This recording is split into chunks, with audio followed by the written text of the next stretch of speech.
Berlin in November tastes like metal. The air is sharp, slicing at any exposed skin. The city doesn't sleep so much as simmer. Some mornings I wish I could blend in, a blurry face among millions, not worth a second glance.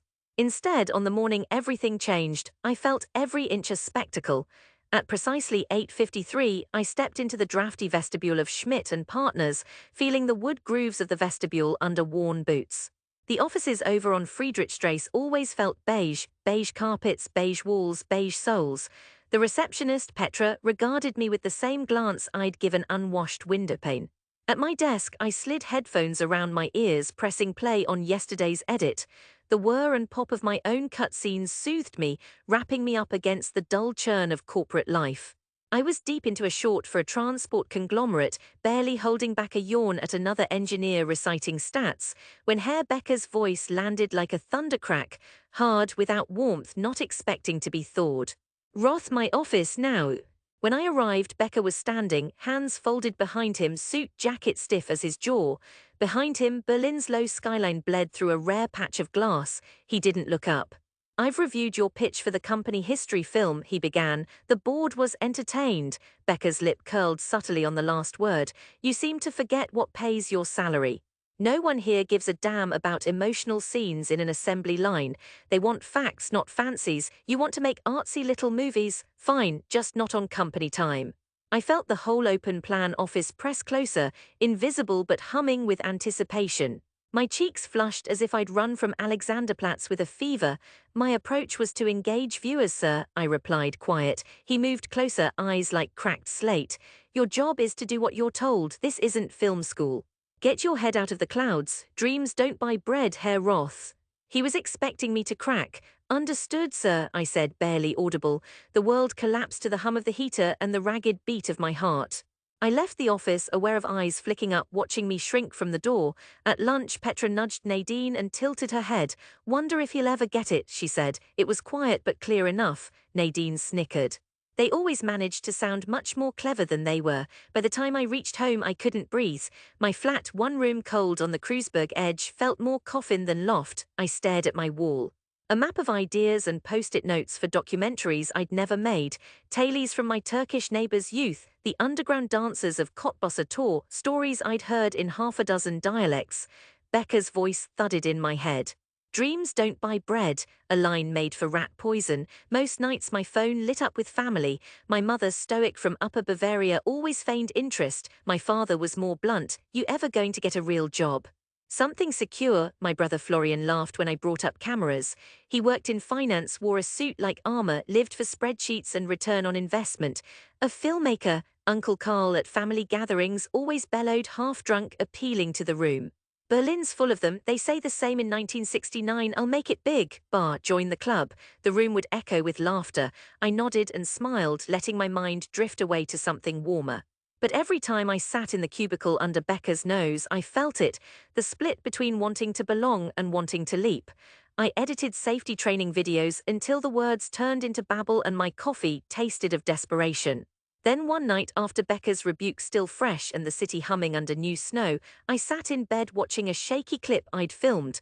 Frau Jessel, the elderly neighbor, recounting her arrival in Berlin, the scent of bread on Hasenheide, how her German grew up alongside her children. I felt something crack open in me. Becker's humiliation had strung but opened a pocket of steel inside me. I got up, opened my old script file and wrote. "It's true what they say, Berlin lets you vanish, but only if you want to." I carved out time in the early morning and late at night. I filmed, edited, begged permission for interviews. Weekends I haunted the Turkish market, borrowed cameras, asked questions. My friends, those who lingered, shook their heads. "Don't waste your weekends, Max," Anya said, sipping gluey red wine in my kitchen. "You get paid either way, why not just relax?" She meant well, but I couldn't. My heart pounded louder with every train I missed, every family dinner skipped. I needed these stories, the old women in the bakery, the buskers outside Görlitzer Bahnhof, the man who carved violins from kitchen chairs. Their faces seemed so rich, aching to be captured before the city's next evolution erased them, but nothing changed at work. If anything, Becker's attention grew sharper, his threats less veiled. I asked for leave to finish my documentary. He laughed, actually laughed. "I suppose you want us to pay you to chase fairy tales, don't be childish." When I finally gave my 2 weeks' notice, the reaction was candid. "Good luck," Petra said, voice sugar-coated but eyes flashing satisfaction. "At least you'll have plenty of time for your projects." Florian heard the news and sent a single text, "Seriously." My mother called. I told her the truth. I was leaving a steady job, walking off a cliff for a film about Berlin's invisible communities. There was a long silence, radio static over the line. "You must do what you think is best, Max," she said, but I heard the tremor. It sounded like disappointment. What followed wasn't courage so much as inertia. I sold my old car, borrowed money from a friend, stretched every euro.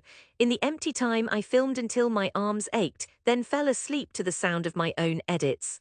Every festival submission hurt, the fees, the waiting, the polite emails weeks later. "We regret to inform you," became the line I hated most. There were lows, days when my own voiceover felt fake, moments I wanted to disappear like everyone expected. But Berlin has a way of nudging you towards strange corners. A professor at a community college saw my early cut and invited me to screen it for her students. Their faces, shy but hungry, watched my neighbors' voices flicker across a projector screen. For the first time, my story wasn't just mine. A year passed, then two, I survived through odd jobs, editing wedding videos, shooting ads for corner stores. There were times I ate bread and discount cheese for days. My hair grew shaggier, my body thinner, my will tempered by hardship, but bit by bit things shifted. Someone at the college screening sent my film to a small arts festival, then another. In the third year, I walked onto a stage in Schmitt, a velvet curtain behind me, and people clapped, not because they had to, but because something I made had reached them. And still, sometimes when I called home, Florian snorted, "So, you've got an audience of 12. "Well, someone's watching," I'd say, wishing those words didn't sting. The first big break was sudden, ridiculous. An email subject line blank from a producer in London. "Saw your film. Would you be interested in developing a longer feature for us? Let's talk budget." No one expects their life to jerk off the rails at 3:12 in the morning. I ran around my flat barefoot, scaring the neighbors, banging my floor in elation. I sent clips, budgets, wrote furiously. A deal took months, contracts, Skype calls, sweating over forms in cold rooms. But when it was settled, I had enough money to film full-time for a year, real equipment, an assistant. I could finally chase stories beyond Berlin's walls. The next 2 years flooded by long shoots in rain and dust, the beauty and ugliness of people's truths given freely to my lens. My documentary grew into a tapestry, hundreds of hours woven together. I filmed a woman in Warsaw tracing the remnants of a vanished synagogue, a young Syrian poet learning German on the streets of Hamburg, old men playing chess on S-Bahn benches while the world spun past. When the London producers announced an international premiere, I didn't let myself believe it. Not until the lights dimmed and my name flashed in white across the screen in a packed theatre. The applause hammered into my body, strange and holy. A year later, the film landed in Berlin's International's Filmfest. I walked the red carpet in a second-hand suit, Nacho beside me, filming B-roll for his own little passion piece. I shook 100 hands I didn't know and bowed my head to compliments from reviewers whose names I'd whispered like prayers as a broke temp worker. Then one dull Wednesday my phone pinged. The Berliner Zeitung wanted an interview. A day after that, the real absurdity, a journalist with the Süddeutsche called to ask if I'd like to appear on a late-night segment. Suddenly, the people who once ignored me seemed to know my name.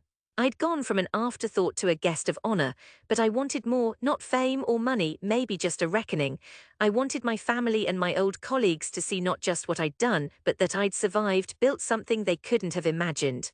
So I wrote to my mother, "I'm coming home next month for a screening in Munich. There will be a Q&A after, the whole family's invited. I'd be honored if you'd join." My father didn't answer at first. Florian replied with a skeptical thumbs-up emoji. Uncle Carl sent, "If you say so, see you soon, Maxie." I went, nervous as a schoolboy. The Munich theatre was modest but full. Old neighbors turned up, now older still. My parents sat a few rows behind, stiffer than usual. I tried to spot Florian, his jaw tense, eyes flicking from screen to phone. My uncle's booming laugh still filled the lobby. As the film played, I watched them. My mother hunched forward, hands folded under her chin. My father blinked more than usual. When Frau Jessel described her cold first winter in Berlin, the audience was silent, really silent. At the closing credits, people stood.